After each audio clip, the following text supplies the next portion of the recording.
Hello, welcome to the channel. So we're gonna be working on a 2014 Ram 2500.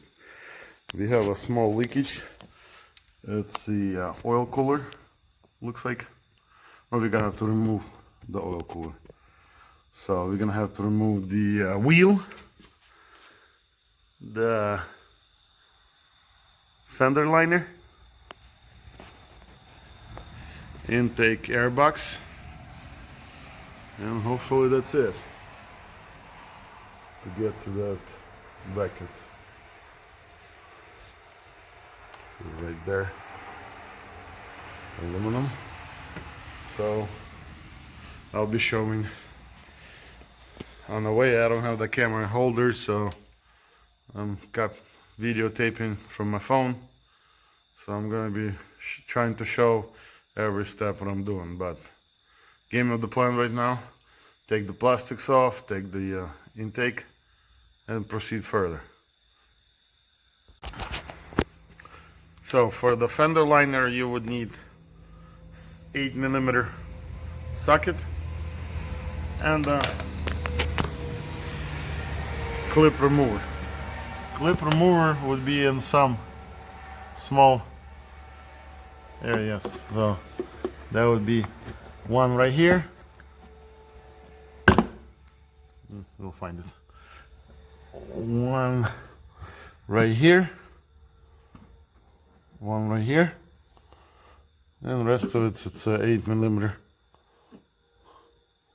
So 1, 2, 3, 4, 5, 6, 7, and 8 bolts.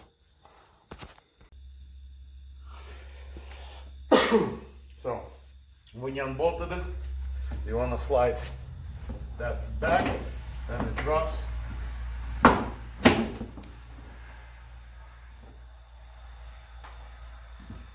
It's pretty warm up in here. There's rain, so it's kind of fun. That's why I have this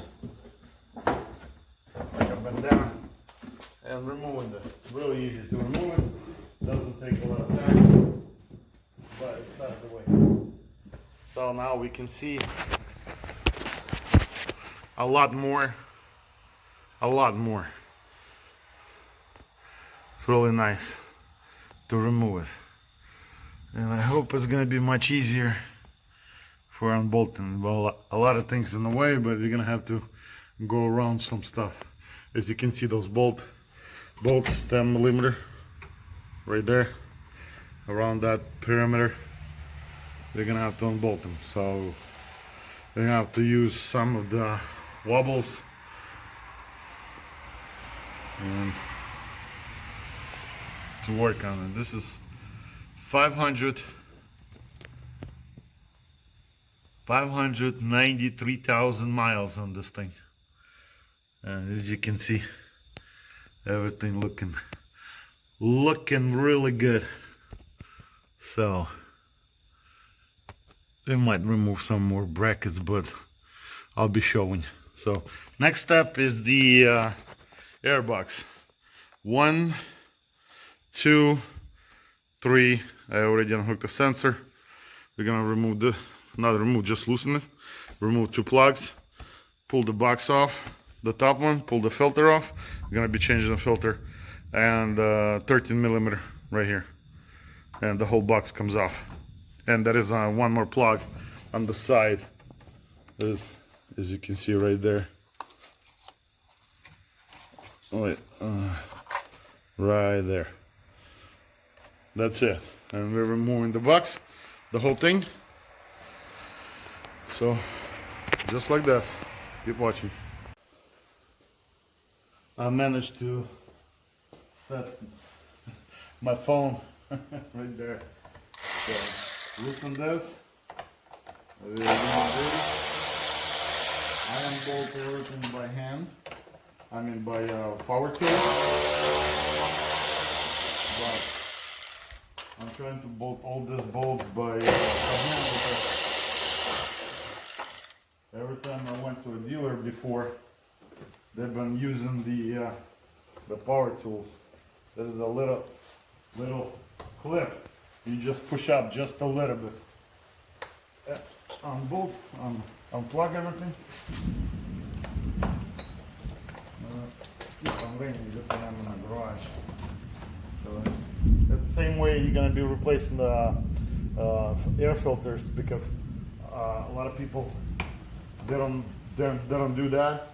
They try to fight this, and they're beating the wire on the plug and the sensor. So by removing this, you're saving a lot of time. And this filter right here, I change the air filter every time with the fuel filter. So that's right there, that's 15,000. It's not that dirty, but you know, I change it every 15. It doesn't cost that much money, you know. To be saving on the fuel and stuff like this. So you can buy that at the common store. Also, common dealer probably cost a lot of money. This has been a while. I didn't purchase my air filters or fuel filters from a dealer, because I've been buying them or through Amazon or common dealer. And every time that I don't have a chance to buy it at the Amazon, because dealer prices is kind of high. I should have grabbed a little more. I forgot my gloves to purchase them, so that's why I'm going to be working without a gloves. This kind of sucks. I usually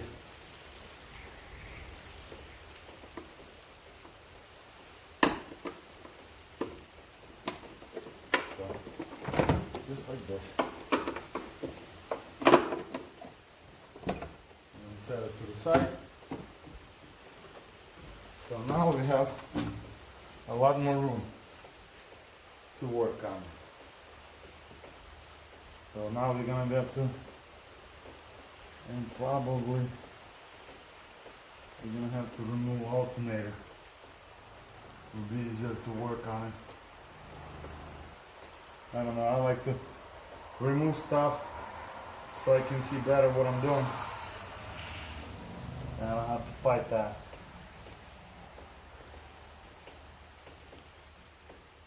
So, remove the filter,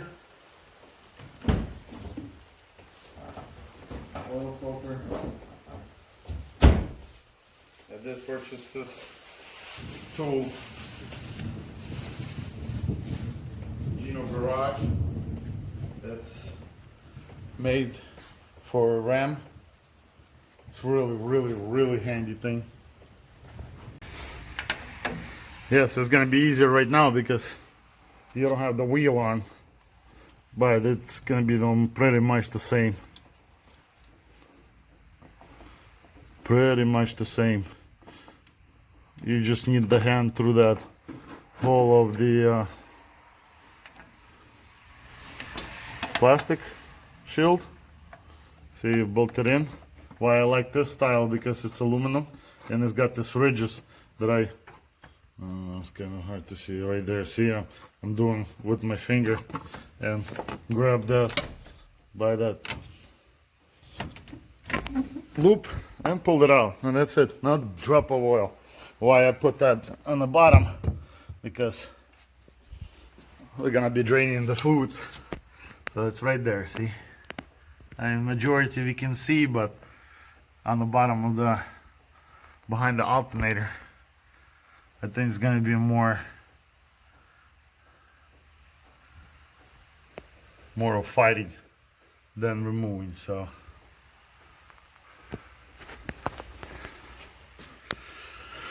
this kind of sits behind that for EGR line cooler. So I think I want to remove it. Not too sure though. Or I can go around it, but alternator, I think I want to remove the alternator. It's not that much of a time. Just loosen the belt and 2 bolts, 1 nut, and 1 plug. So belt tensioner right there. Belt really good condition. Alternator is about 100,000 miles on it, because the one that I had, they were changing, the dealer was changing the wiring harness on the engine, and apparently they were removing the alternator, but for some reason it was beaten so bad, all this ridges was broken. I don't know what caused that alternator go out, or 500,000, or because it was beat up so bad.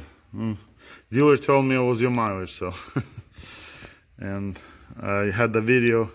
I was replacing this line.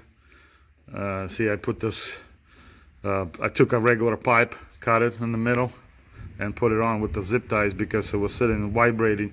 And see how it's glossy? I thought it was vibrating sitting on that, and made the hole in the hose, but apparently when they were working on it, they took a chunk of the hose, and I lost the AC when I was in Connecticut. So I had to take the small load home to repair it. So then I replaced the line. As you can see, it's new one. It's new line going to the AC, and that's a pressure sensor of those wires. Like the people, a lot of people, see how they kind of bend in a little bit, but they're not beaten that bad. I have friends whose it was cut off basically, and their AC is not gonna work, so it didn't work, so they had to replace the pigtail, but the dealer wanted to replace the whole wiring harness. They don't change the pigtails. So I'm gonna be removing the alternator. Like I said, it's nothing to it.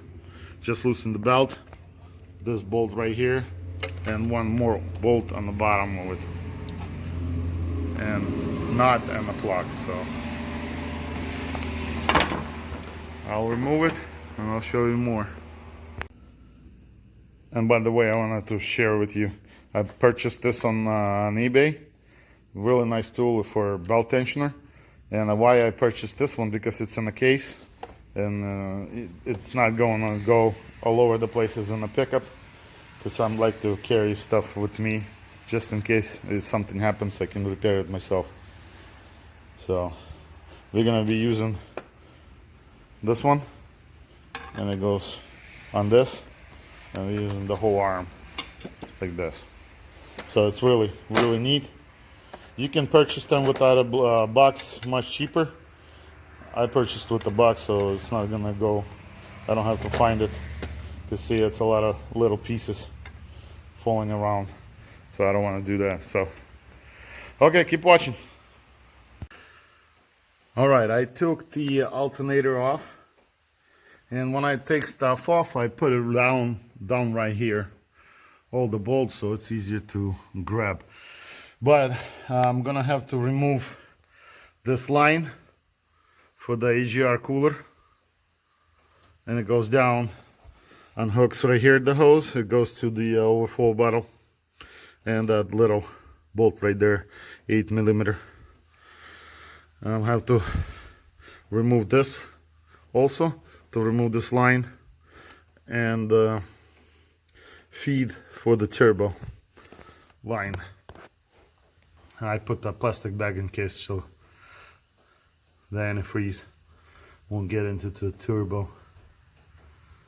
So this is a 10mm bolt socket right here. You remove the hose that's also that goes to the heater core, and as soon as I remove this, I'm gonna have a straight access to the panel. And the gaskets are down right here. I got them from Cummins. Here's the part numbers if you guys need it. They were like $24, I believe. From Ram. Chrysler would be much more expensive, because crankcase filter like 180 or $140. In Cummins it's like $72, much cheaper. I get him through the, and see how much antifreeze was leaking. It smelled always. I hate that smell of the antifreeze. That sweet taste to it. Smell. So I'm gonna, like I said, remove this pipe, the oil feed for turbo, remove the bracket, the oil cooler, and I'll show you. So I think it's whole self-explanatory to remove this line. So keep watching. And I want to show you a hint. It's 21 is this side and 22 on this side. You want to hold one wrench and break loose the other one, because I just started unbolting it and the other extension was moving too, and you don't want to remove that one. So, and that one's 21 also, the oil feed, and you don't have to hold anything over there. So you're gonna have to probably. Oh, I'll find out, let you know. Okay, I removed it. There was some antifreeze start coming out, like you can see, and you're gonna have to hold that piece also. It's 20 millimeter to the right and 21 like in the other one to the left. So removing little bit by little bit. All right, it's off.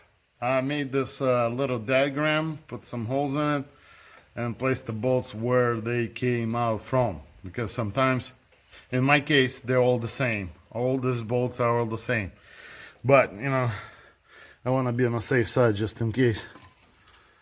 There you go. This side is oil, and the oil cooler is on the other side, that little plate. So let me pull this one out, okay? So I pulled that one out. It was dripping some oil. Now we have to remove. This one's gonna sit my tire because it's with water. So I'm gonna have to pry it somehow. I thought I could pull it off that easy.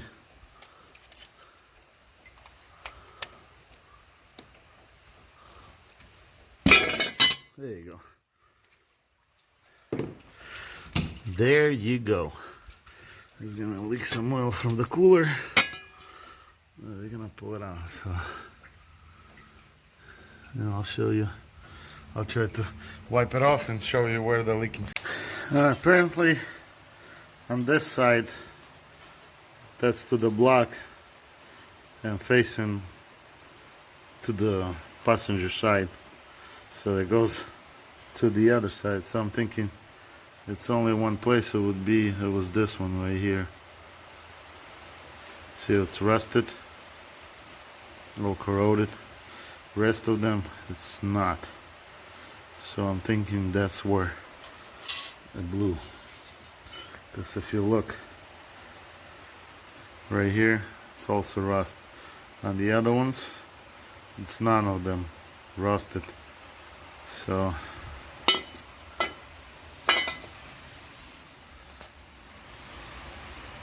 just like that. I peel this one off the block that goes behind the cooler, and that one goes in front of the adapter. It's right there, this bolt. It was leaking. That's all I can see. Nothing else I see.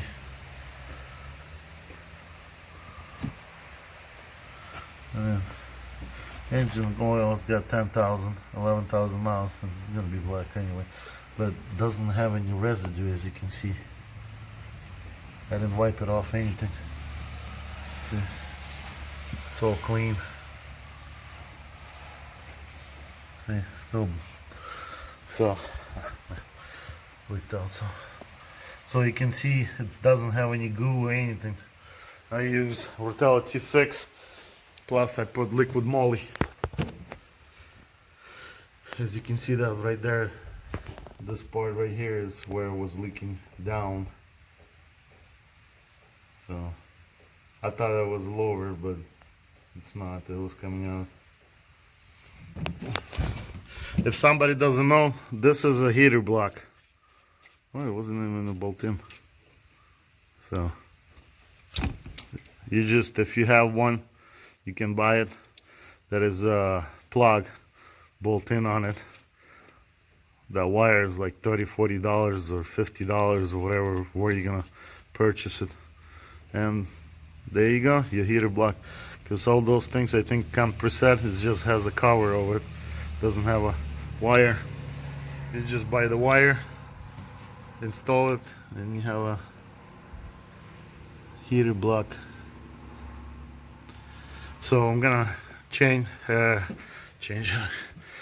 gonna clean up all this excess on both places, on the block and on the bracket, and bolting it in. It's I believe 25 pounds. I have to find how many pounds it has to be torqued down to. So be back. As you can see, I took the seal off and it's clean. Doesn't have oil residue or any kind. Just a little bit of brake cleaner, and it's gonna be nice and pretty. But as you can see, 593,000 doesn't have any kind, because I'm using Rotella T6 on it and liquid moly, so anti-friction additive, so it's nice. So my engine is clean from inside.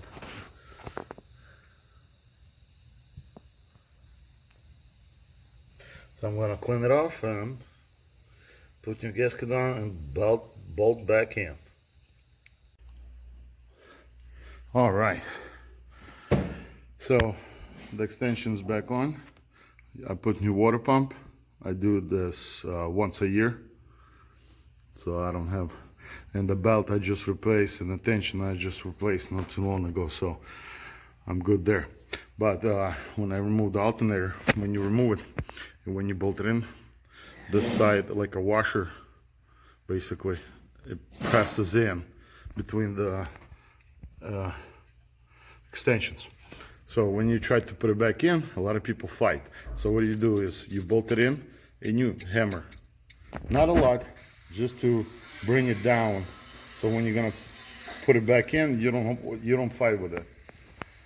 So just a little thing that saves a lot of time, because a lot of people try to fight this thing, and I don't know, this alternator is probably 100,000 miles on it. Last time was at the dealer, they had to replace the wiring harness on the engine. I don't know why, but they did replace it, and they removed the alternator and the whole thing was beat up. So you don't have to beat it up, just bolt it in, tap it with the hammer. You don't have to go crazy with it. So just bring it down so it's kind of flush. This way it'll go in, because one bolt is going through here from the front and through here from the front. So that's another cool feature to know, so you don't have to fight, save some time. Almost done. Put new filter in already. Guess it's easier from this way. Put the covers back on, air filters, hook up the batteries, put new fresh oil, antifreeze, and a fuel filter. Back in the road again. That's it, all put together and ready to rock. Just took it for a wash, washed it where the antifreeze was leaking, so everything's good, no leaks. Everything's back to normal, like it's supposed to be. When it's washed, it looks really nice. Can't even tell that many miles. Alright, the next videos. So if you guys not subscribed, subscribe. Hit the bell so you won't miss the videos. I'll see you back later.